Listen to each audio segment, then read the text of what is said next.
ரமேஷ் அவர்களே, சபீர் அகமது சிஐடி அவர்களே, N0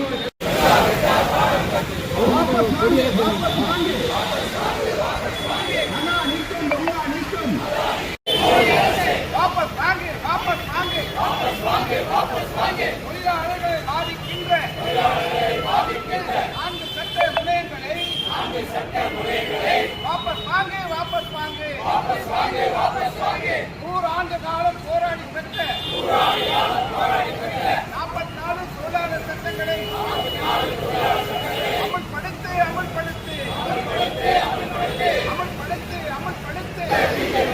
அதா நிற்கும் அப்பா நிற்கும் ஆதரவாக கொண்டு வந்த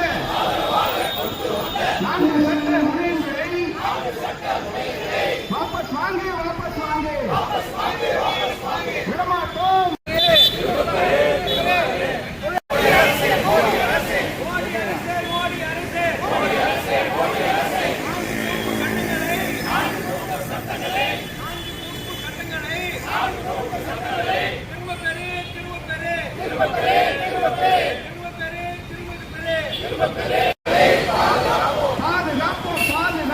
பாதுகாப்போம்.